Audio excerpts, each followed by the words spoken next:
এসএসসিএন এ আপনাদের সবাইকে স্বাগত। আজকে সিএফএল এর প্রথম ডার্বি, আজকে মরশুমের প্রথম ডার্বি এবং সারা এশিয়া জুড়ে এই ডার্বির উত্তেজনা তুঙ্গে। যে যত ভারতবাসী সারা পৃথিবী জুড়ে ছড়িয়ে রয়েছে তারা অলমোস্ট সবাই জানে, বাঙালিরা তো জানি তাদের প্রিয়, প্রাণের থেকে প্রিয় এই ডার্বি। এবং এই ডার্বির ম্যাচ নিয়ে অ্যানালিসিস করতে আজকে আমরা পেয়েছি স্টুডিওতে দুই প্রাক্তন তারকা ফুটবলার, একজন তো এশিয়ান অলস্টার টিমের সদস্য, আমাদের সৌভাগ্য যে আমরা অন্তরাকে আজকে আমাদের সঙ্গে পেয়েছি, অতনু ভট্টাচার্য, এবং তার সঙ্গে গোল মানে সঞ্জয় মাঝি। মাঝিদার একটাই পরিচয়, মাঝিদা মানে গোল মেশিন। ডার্বিতে এই মানুষটার আটখানা গোল রয়েছে, যাটা আমরা ভাবি যে ব্যারেটোর রয়েছে, কিন্তু না, আমাদের নিজেদের প্লেয়ার, আমাদের বাঙালি ছেলে, আমাদের মাঝিদা, যিনি অনেক বাঙালি প্লেয়ারের উদাহরণ, সেই মাঝিদার কিন্তু ডার্বিতে আটখানা গোল রয়েছে। তো বুঝতেই পারছেন আমি একদম তারকা সমৃদ্ধ হয়ে আজকে বলেছি আমি বুলবুলি। এবং প্রথমেই আমরা আলোচনা করব যে মোহনবাগান কিন্তু এবং ইস্ট বেঙ্গল একই গ্রুপে রয়েছে, এবং গ্রুপে কিন্তু মোহনবাগান অনেকটা সুবিধাজনক জায়গায় রয়েছে। অতনা তারা কিন্তু 3 নম্বরে রয়েছে উইথ 10 পয়েন্টস, 5খানা ম্যাচ তারা খেলেছে। এবং ইস্ট বেঙ্গল রয়েছে পয়েন্টের দিকে খুবই কম, সত্যি একটা লিগ টেবিলে তারা 8 নম্বর রয়েছে তাদের গ্রুপে, 4খানা ম্যাচ খেলে। তো মোহনবাগান অনেকটা এগিয়ে থেকে এই ম্যাচ শুরু করছে। প্লাস ইস্ট বেঙ্গল ভাবাও যায় না, তারা মামনি পাটচক্রের এগেইনস্টে 1-0 ম্যাচ লুজ করেছে। তো নিঃসন্দেহে মোহনবাগানকে কি আজকে আমরা একটু এগিয়ে রাখতে পারি দিল্লি ক্যাপিটালস মোহনবাগানকে? দেখো, ডার্বি ম্যাচে আমি যেটা বলি, আমাদের যে অভিজ্ঞতা তাতে ডার্বিতে কিন্তু কোনো টিমকে এগিয়ে রাখা যায় না। তবে যদি তুলনামূলক যে কারেন্ট পারফরমেন্স থেকে যদি বলা যায়, পয়েন্টের বিচারে তো দেখাই যাচ্ছে মোহনবাগান 5 পয়েন্টে এগিয়ে আছে। এবং খেলার যদি আমরা যেটুকু দেখেছি টিভির মাধ্যম দিয়ে, এসএসসিএন এর মাধ্যম দিয়ে বা মাঠে গিয়ে, তাতে দেখে মনে হচ্ছে মোহনবাগান টিমটা একটু ছন্দে আছে, কারণ ওদের উইং প্লেটা খুব ভালো হচ্ছে। এবং পাশাপাশি আমি এটা বলবো, যেহেতু ইস্টবেঙ্গল 5 পয়েন্ট, ইস্টবেঙ্গলকে চাপে রাখার জন্যে টার্গেট তো হলো চ্যাম্পিয়ন হওয়াটা তো পরের কথা। আগে ওদের টার্গেট হলো মোহনবাগানের ইস্টবেঙ্গলকে গ্রুপে উঠতেই না দেওয়া। সেই জন্যই আমার মনে হয় অনেক সিনিয়র প্লেয়ারকে ওরা দলে নিচ্ছে। এবং ইস্টবেঙ্গলও এটাকে একটা গুরুত্বপূর্ণ ম্যাচ হিসেবে দেখে, তাদেরকে একটা অস্তিত্বের লড়াই, তারা যদি সুপার 6-এ না যেতে পারে, এই গ্রুপ থেকে 3 নম্বর টিম হিসেবেও যদি না যেতে পারে, তাহলে ডিসক্রেডিট। এবং সামনেই আবার ডুরান্ড কাপ চলছে, এর একটা তো প্রভাব পড়বেই, না এর একটা প্রভাব পড়বেই। ওই জন্য ইস্টবেঙ্গলের কাছে আমার ধারণা এই ম্যাচটা খুব গুরুত্বপূর্ণ। যেরকম কোনো ম্যাচটা জিততেই হবে, না জিততে পারলে অ্যাটলিস্ট ড্র করতে হবে। হারলে কিন্তু ইস্টবেঙ্গলের পক্ষে পরবর্তী টুর্নামেন্ট যে ডুরান্ড আছে সেখানেও কিন্তু একটা চাপের মধ্যে পড়বে, এটা বলতে পারি। আমি দুজনকেই বলবো, মাঝিদা তোমাকেও শুনতে বলবো, অতনা তোমাকেও শুনতে বলবো। আমরা যে তুমি কথাটা বলছিলে যে মোহনবাগান এবং ইস্ট বেঙ্গল, মানে ডেকি কর্ডেজোর মোহনবাগান এবং বিনোদ জর্জের ইস্ট বেঙ্গল, দুজনেই কিন্তু আজকের এই ম্যাচটার জন্য অনেকজন নতুন প্লেয়ারকে ইনক্লুড করেছে। আমরা যদি চট করে একবার দেখিনি, মোহনবাগানের কিন্তু করেছে দীপেন্দু বিশ্বাসকে, সোহেল বার্ডকে, গ্লেন মার্টিন্সকে, কিয়ান নাসিরকে। এরা প্রত্যেকেই কিন্তু অলমোস্ট ফরওয়ার্ড লাইনের প্লেয়ার। কিন্তু মোহনবাগান কিন্তু আমরা দেখছি যে মাত্র 2টো গোল তারা কনসিড করেছে, এবং তারা গোল করেছে 4, 5, 6, 7, 8 খেলা। তবুও তারা ফরওয়ার্ডে কিন্তু সবজন প্লেয়ারকে তারা নথিভুক্ত করেছে। কিন্তু ইস্ট বেঙ্গল, বিনোদন যে ইস্ট বেঙ্গল কিন্তু দেখো দেবজিৎ মজুমদারকে ইনক্লুড করেছে। তুমিও জানো দেবজিৎকে বলা হয় সেফজিৎ, হ্যাঁ, গোলকিপার সেফজিৎ মজুমদার। এবং তার সঙ্গে তারা করেছে লালরিন্ডিকা, মার্টানা, জোয়ান কুইয়া এবং লালরান সাঙ্গা।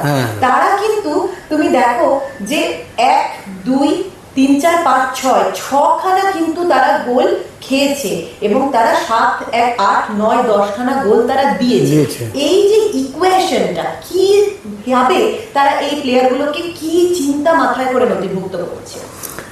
দেখো, এটা আমি বলতে গেলে ডার্বি এমন একটা ম্যাচ, একটা আত্মমর্যাদা লড়াইয়ের ম্যাচ। এবার ডার্বিটাকে যে আমরা হয়তো জুনিয়র হিসাবে নিচ্ছি, যে বাচ্চাদের ম্যাচ, এটা কিন্তু ভিতরে ভিতরে কোনো অফিসিয়াল সেটা নিচ্ছে না। ডার্বি ম্যাচটা হচ্ছে আত্মসম্মানের লড়াই।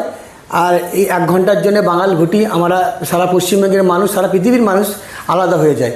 না চাইলে এই ম্যাচটা সত্যিকারের প্রেস্টিজি ম্যাচ। এবং যারা খেলছে মোহনবাগান, আমি তোমায় বলি, কিয়ান নাসির, সোহেল ভাটকে যে ফরওয়ার্ড লাইনে রেখেছে, অলরেডি তারা 10 পয়েন্টে তারা লিড করছে। এবং তারা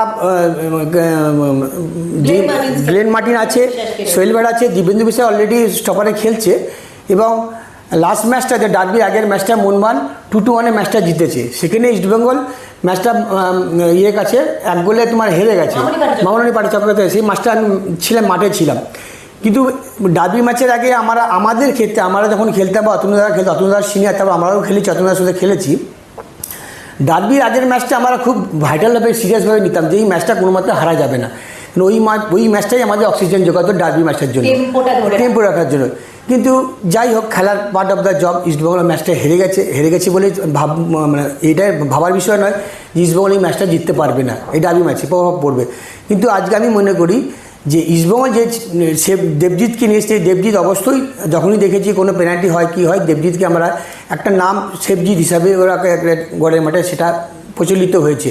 কিন্তু ইস্টবেঙ্গল কী করছে যে ইস্টবেঙ্গল এখন টিমের যা অবস্থা অ্যাট প্রেজেন্ট, তাতে ওরা ডিফেন্স লাইনটা স্ট্রং করছে। যদি আমি একটা পয়েন্ট যদি আমি ফার্স্ট হাফ ডিফেন্স করে অ্যাটাকিং করে যাবো, মোহনবাগান চাইছে যে আমি এখন অলরেডি 5 পয়েন্ট, আমি 10 পয়েন্টে লিড করছি, সেকেন্ড পজিশন আছে। আজকে এই ম্যাচটা যদি মোহনবাগান জিততে পারে তাহলে সুরুচিকে ও টপে চলে যাবে মোহনবাগান, তাহলে মোহনবাগানের অ্যাডভান্টেজটা অনেকটা এগিয়ে আছে। মোহনবাগান শুধু টপে যাবে না, পাশাপাশি ইস্টবেঙ্গল ট্রাভেলে ফেলবে, তার সুপার সিক্সে যাওয়া নিয়ে সমস্যা। হ্যাঁ, এটা ইস্টবেঙ্গলের কাছে আজকে ডার্বির চাইতে আত্মমর্যাদার লড়াই হচ্ছে। সুপার সিক্সে যদি ইস্টবেঙ্গল টিম না যেতে পারে তাহলে তো কিছু করার নেই। তাহলে আমার যে ফুটবল মানে ইস্টবেঙ্গল, মোহনবাগান, মানসপল্লী। আমি তো বলবো সঞ্জয়, আমি তো বলবো মোহনবাগানের চেয়ে ইস্টবেঙ্গলের বেশি ইম্পর্টেন্ট এই ম্যাচটা জেতার ক্ষেত্রে।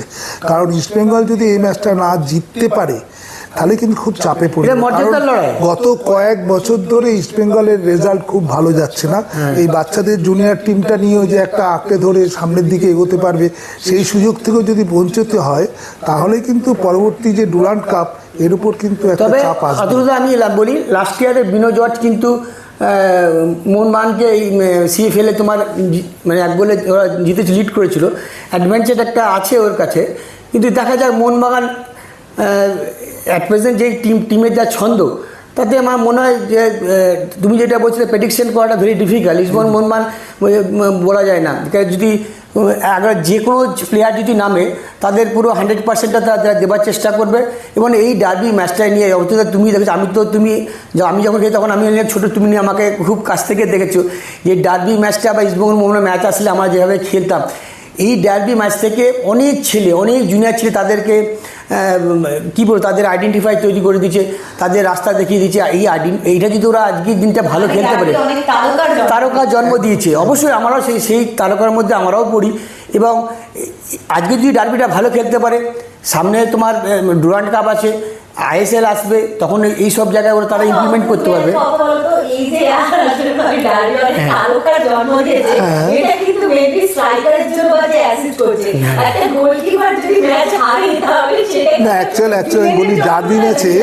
ডার্বি ম্যাচে বড় ক্লাবে সবসময় গোলকিপারের উপর একটা ডিফেন্স একটা চাপ থাকে, বিশেষ করে এই ধরনের ম্যাচ। এই বড় যখন ডার্বি যখন হয় তখন মোহনবাগান ইস্টবেঙ্গল আমি দুদলেই খেলেছি, সবসময় একটা ডিফেন্সের উপর একটা চাপ থাকে বা গোলকিপারের উপর চাপ থাকে। সেই চাপটা হলো ম্যাচ আমরা হারা যাবে না কোনো রকমভাবে। হারলে সে গোলকিপারের ভুলেই হোক বা ডিফেন্সের ফল্টে হোক, কারুর না কারুর ফল্টে তো গোল হয়, সেইটা কোনোভাবেই মানতে পারে না। সেই জন্য একটা দর্শকদের চাপ পরবর্তী ম্যাচগুলো খেলা খুব টাফ হয়ে দাঁড়ায়। কথা বলতো যে এই যে আমরা শুনতাম যে গোলকিপার যখন ওই পোস্ট চেঞ্জ হয় না হাফ টাইমের পরে, তখন ধরো এই টিম তুমি জিতছো, গোল খাওনি, এইদিকে হয়তো উল্টো দলের সমর্থকরা এমন পাগলের মতো চিৎকার করতো বা এমন ধরনের পেপ টক দিত, তোমার কি ভুল হয়েছে? না, সেগুলো আমাদের কানে আসতো না। অ্যাকচুয়াল দর্শকরা কি বলছে ওইগুলো কানে আসতো না, কারণ ওইগুলো যদি আমাদের কানে আসে কোনো খেলোয়াড়ই খেলতে পারবে না। ওরা আমাদের যেমন মোটিভেট করে আর পাশাপাশি আমাদের ডিসেন্টও করে। আচ্ছা, তুমি আমাকে একটা কথা বলো, এই যে ম্যাচ হারলে বলে নাকি পচা চিংড়ি দিয়ে যেত সমর্থকরা, পচা ইলিশ মাছ দিয়ে যেত, আবার জিতলে ভালো মাছ, ভালো ইলিশ মাথায় তুলে নাচছে, এরকম কি হয়েছে তোমার? না দেখো, আগে একটা না আমাদের সাথে অফিসিয়ালদের একটা সুসম্পর্ক ছিল, একটা খুব ভালো বন্ডিং ছিল। সেটা এখন জানি না এখন আছে কি না। যেটা তুমি বলছিলে যে ডার্বিতে স্ট্রাইকারদের রাতারাতি তারা হিরোয় গোলকিপারদের হয় না। আমি তোমায় বলি, আমি যতগুলো গোলকিপার খেলেছি বা আমরা জুনিয়র, আমি তখন জুনিয়র, সিনিয়র, অতনু অনেক সিনিয়র, আমরা জানতাম গোলের তলে কী আছে, অতনু ভট্টাচার্য। অতএব ডিফেন্স থেকে আছে মনোরঞ্জন ভট্টাচার্য আছে, সৌরভ দাস আছে, তরুণ দে আছে, অচিন্ত বেলা আছে, অমিত বদ্রজি আছে, অনেকগুলো স্টার আমাদের প্লেয়ার আছে। তখন আমাদের টিমের ওয়েট দেখলে আমরা বুঝতে পারতাম যে আমি যদি স্ট্রাইকার যদি গোল করি তখন বলে দিত সঞ্জয় তুই গোল কর, আমি গোল সামনে দেবো, সেইটি কনফিডেন্স ছিল। কারণ সেই লেভেলে গোলকিপার আমরা পেয়েছি। এই জন্যে আমরা জানি যদি একটা গোল আমরা যদি করতে পারি, আমরা জানি অতনুদা গোল আছে, গোলের তলায় আমরা সেফ, গোল খাবো না। কিন্তু কোয়ালিটি অফ গোলকিপার সেই জন্যই তো অতনুদা অলস্টার হয়েছে। এবং আমাদেরকেও বলতো, অতনুদা যখন বলতো তুই সঞ্জয় তুই ফ্রন্ট লাইনে তুই গোল কর, এবং সেটাও আমি অতনুদাকেও বলতো, আমরা বলতো অতনুদা তুমি খেলো, আমি গোল করছি। আরেকটা প্রশ্ন তোমাদের করবো, কারণ আমার এটা অনেক দিনের প্রশ্ন, ঠিক আছে? সেটা হচ্ছে যে এই যে আমরা একটা বিখ্যাত সিনেমা শাহরুখ খানের দেখেছি চাক লেগে, কিন্তু ম্যাচটা ছিল হকি ম্যাচ, কিন্তু সামনে গোলকিপার একা এবং সঙ্গে একটা স্ট্রাইকার, টাই ব্রেকার হচ্ছে। এই সময় সত্যি কি একটা গোলকিপারের চোখ এবং একটা স্ট্রাইকারের চোখ একে অপরের সঙ্গে যখন মেলে, কোনো কোচ সে যদি পুরো ম্যাচটার মধ্যে ইনভলভ হয়ে যায়, সে কি বোঝে যে এটা সেভ হবে বা এটা গোল হবে? একটা ইনটিউশন কাজ করে, একটা ইনটিউশন কাজ করে। এটা যে কোনো খেলোয়াড়দেরও হয়, আমাদেরও বহু জায়গায় হয়েছে।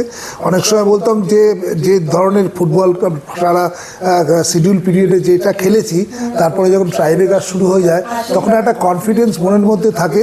ওদেরকে বলি আমরা তোরা গোল কর, আমি একটা কি দুটো পেনাল্টি আমরা সেভ পারবই। সেই কনফিডেন্সটা আমার কেন, যে কোনো গোলকিপার যারা আমার লেভেলে বা আমার ওপর লেভেলে যারা খেলেছে, তারা যখন ট্রাইব্রেকারে দাঁড়ায় তারা কিন্তু এটা মনে মনে সবসময় তার সতীর্থদের বলে যে তোরা গোল কর, আমি দুটো কি একটা বল আমি পেনাল্টি সেভ। তোমাদের কি হয়? না দেখো, তোমরা কি ফোকাস হয়ে থাকো না এটা আমাদের হবেই গোল, অথবা এটা মিস করতে পারি? যারা ভালো গোলকিপার হয় না, তারা যারা ধরো আমি মারতে আসছি, অতনুদা রয়েছে, অতনুদা জানে সঞ্জয় যে কোনো দিকে ভালো রাখবে, কারণ এর অ্যান্টিসিপেশন, এর পারফেকশন খুব ভালো। কিন্তু আমরা, আমি সত্যি কথা বলছি, যখন পেনাল্টি মারতে গেলে না আমরা তখন ডাবল মাইন্ড হয়ে যায়। মানে পৃথিবীতে, সারা পৃথিবীতে কাছে অনেক ভালো ভালো প্লেয়ার শর্টকিটে জিকো ফিকো পেনাল্টি বাইরে মেরেছে। ওই পেনাল্টি মারতে গেলে সত্যি তখন টাইব্রেকার বা পেনাল্টি বা একটা পেনাল্টি পেলেও টাইব্রেকার মারতে গেলে একটা হলেও একটা ঢোক গিলতে হয় আমাদেরকে যে আমরা কোন দিন মারবো। যদি আমরা সত্যিকার প্র্যাকটিস করে থাকি, ডাবল মাইন্ড হয়ে গেলে কিন্তু পেনাল্টি বাইরে যায়।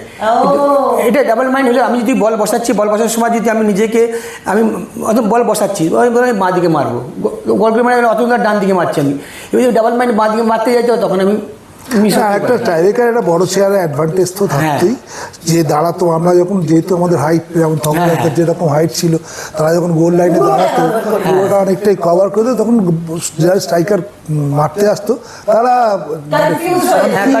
কোন জায়গাটা মারবে না। সবচেয়ে বড় কিন্তু এইটা যারা বড় গোলকিপার হয় না, ধরো একটা গোলকিপারের তো আয়ত্ত আছে, সেই আয়ত্তটাকে ওই গোলের মধ্যে দাঁড়িয়ে কী করে ছোটো করতে হয় সেটা জানতে হবে, সেটা অতনুদা করতো। হ্যাঁ, আলটিমেটলি কিন্তু যাই হোক, মরশুমের প্রথম ডার্বি, সিএফএল এর প্রথম ডার্বি, এবং যাই হোক না কেন, ডার্বি ইস্ট বেঙ্গল ভার্সেস মোহনবাগানের, ডার্বি লাল হলুদ ভার্সেস সবুজ মেরুনের, ডার্বি সবুজ মেরুন ভার্সেস লাল হলুদের, সেই উত্তেজনা আমরা তো দেখবো এসএসসিএল এর পর্দায়। তোমরাও থাকো আমাদের সঙ্গে, আজকে একটা টান টান ডার্বি দেখার জন্য ওয়েট করছি আমরা সবাই।